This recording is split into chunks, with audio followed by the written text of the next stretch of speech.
नमस्कार दोस्तों। आज हम एक ऐसी बेहतरीन कहानी पर चर्चा करने वाले हैं जो सीधे तौर पर इस बात पर चोट करती है कि आखिर आध्यात्मिक समर्पण और शारीरिक आज़ादी में क्या फ़र्क है। कहानी का नाम है लवर ऑफ प्रेयर। बड़ी ही सिंपल सी लगने वाली यह कहानी है, लेकिन इसके अंदर जो दर्शन छिपा है ना, वो सच में हमारे देखने का नजरिया बदल सकता है। तो बिना किसी देरी के चलिए सीधे इस कहानी में उतरते हैं।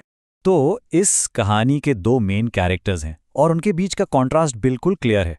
एक तरफ है मालिक, जो बेहद अमीर है, पैसा बहुत है, पर ईश्वर या धर्म में उसका रत्ती भर भी विश्वास नहीं है, पूरी तरह से नास्तिक। और दूसरी तरफ है उसका गुलाम सोंगोर। सोंगोर एक सच्चा और निष्ठावान मुसलमान है। वो बस मेहनती ही नहीं, बल्कि हमेशा सुबह सबसे पहले उठने और रात को सबसे आखिर में सोने वाला शख्स है। मालिक के घर की हर एक छोटी बड़ी चीज को बिल्कुल परफेक्टली सेट रखना उसका रोज का काम था। और सच कहूं तो उन दोनों के बीच का ये जो विरोधाभास है ना, वही इस पूरी कहानी की जान है। अब देखिए कहानी आगे कैसे बढ़ती है। एक दिन क्या हुआ, मालिक हमेशा से थोड़ा जल्दी उठ गया। उसने सोचा कि चलो, इससे पहले कि पब्लिक बाथ हाउस यानी सार्वजनिक स्नानागार में भीड़ बढ़ जाए, वहां नहा कर आते हैं। इधर सोंगौर, जो अपनी आदत के मुताबिक पहले से ही उठा हुआ था, फटाफट नहाने का सामान इकट्ठा करने लगा। उसने फुर्ती से पानी डालने के लिए एक कटोरा, सुखाने के लिए एक तौलिया और बाल धोने और रगड़ने के लिए मिट्टी का एक खास टुकड़ा जल्दी से तैयार कर लिया। सोंगौर के अपने हर काम के लिए ये फुर्ती और एनर्जी वाकई ध्यान देने वाली बात है। जब दोनों स्नानागार के लिए रास्ते में चल रहे थे तो उन्हें एक छोटी सी मस्जिद दिखी। अब क्योंकि ये सुबह की नमाज का वक्त था तो मस्जिद बिल्कुल श्रद्धालुओं से भरी हुई थी। सोंगर का दिल इबादत के लिए तड़प रहा था, तो उसने अपने मालिक से एक बहुत ही सच्ची गुजारिश की। उसने बड़ी निष्ठा से कहा, मालिक, मुझे कभी मस्जिद में अपनी सुबह की नमाज पढ़ने का मौका नहीं मिलता। क्या आप प्लीज़ मुझे भी नमाज पढ़ने की इजाज़त देंगे? मैं वादा करता हूं कि इसमें ज़्यादा वक्त नहीं लगेगा। जब तक मैं फ्री होता हूं, आप यहां इस स्टूल पर आराम कर सकते हैं। ये बात दिखाती है कि ईश्वर से जुड़ने की उसके अंदर कितनी गहरी तड़प थी। मालिक इस थोड़ी सी देरी के लिए मान गया। उसने सोंगोर को जल्दी वापस आने का आदेश दिया और खुद आराम से बाहर उस स्टूल पर बैठकर इंतजार करने लगा।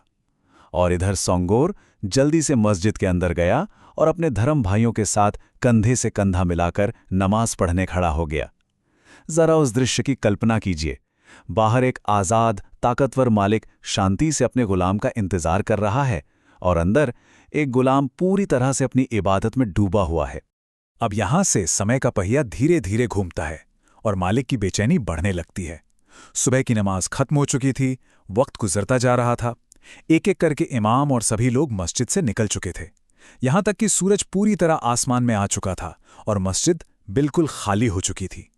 लेकिन सोंगोर का दूर दूर तक कोई नामो निशान नहीं था। आखिर में जब नाश्ते का वक्त हो गया तो मालिक का सब्र पूरी तरह टूट गया। भाई, आखिर कब तक इंतजार करेगा कोई? वो थोड़ा सा रुका हुआ वक्त उसके लिए इंतजार की एक बहुत ही लंबी, थका देने वाली घड़ी बन चुका था। अपना पेशेंस पूरी तरह खोने के बाद मालिक उठा और सीधे मस्जिद के दरवाजे पर जाकर चिल्लाया। उसने अपने गुलाम को आवाज लगाई। उसको लगा गुलाम डर के मारे दौड़ा चलाएगा, पर अंदर से एक आवाज आती है, वो मुझे बाहर नहीं आने दे रहे हैं। मैं जानता हूं कि आप बाहर इंतजार कर रहे हैं, पर कृपया थोड़ा और इंतजार कीजिए और मैं बस अभी आपके पास आता हूं। अब आप खुद सोचिए, ये जवाब किसी का भी दिमाग खराब करने के लिए काफी है ना? जब सब लोग जा चुके हैं, मस्जिद खाली है, तो आखिर वहां है कौन जो एक गुलाम को बाहर आने से रोक रहा है? ये जवाब सुनकर तो मालिक का दिमाग ही चकरा गया। उसने पूरे आश्चर्य और गुस्से से पूछा, लेकिन संगोर, मस्जिद के अंदर तो कोई बच्चा ही नहीं है, तुम्हें आखिर बाहर आने से रोक कौन रहा है? और सच बताऊं तो यही वो सवाल है जहां पूरी कहानी एक नया मोड़ लेती है। ये अब सिर्फ एक थके हुए मालिक का झल्लाया हुआ सवाल नहीं था, बल्कि ये हमारी इस भौतिक दुनिया का लॉजिक का सवाल है, जो अचानक से एक गहरे आध्यात्मिक सच से टकराने वाला था। और तब हमें मिलता है इस कहानी का सबसे गहरा और हैरान कर देने वाला जवाब।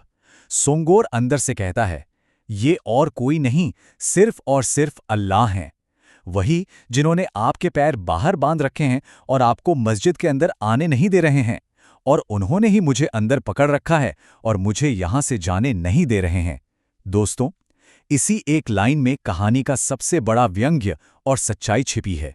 ध्यान दीजिए, भौतिक रूप से जो मालिक पूरी तरह स्वतंत्र और अमीर है, वो दरअसल आध्यात्मिक रूप से बाहर बंधा हुआ है। उसका अपना अविश्वास ही उसके पैरों की बेड़ी बन गया है। जबकि दूसरी तरफ वो गुलाम जिसे ये दुनिया कैदी समझती है, वो ईश्वर के प्रेम में इस कदर डूबा है कि वही दरअसल सबसे सच्ची आज़ादी महसूस कर रहा है। तो आइए अपनी इस चर्चा को एक बहुत ही महत्वपूर्ण विचार के साथ समाप्त करते हैं। आखिरकार सच में बंधा हुआ कौन है और सच में आज़ाद कौन है? ये कहानी हमें फिजिकल फ्रीडम यानी भौतिक स्वतंत्रता और आध्यात्मिक आज़ादी के बारे में नए सिरे से सोचने पर मजबूर करती है। सोचिए इस बारे में। क्या असल आज़ादी इस दुनिया के नियमों, धन और रुतबे में है, या फिर किसी ऐसी शक्ति के प्रति समर्पित होने में जहां हमारी आत्मा को असली शांति मिलती है? इस सवाल को अपने जहन में जरूर रखिएगा। आज के इस विश्लेषण में बस इतना ही।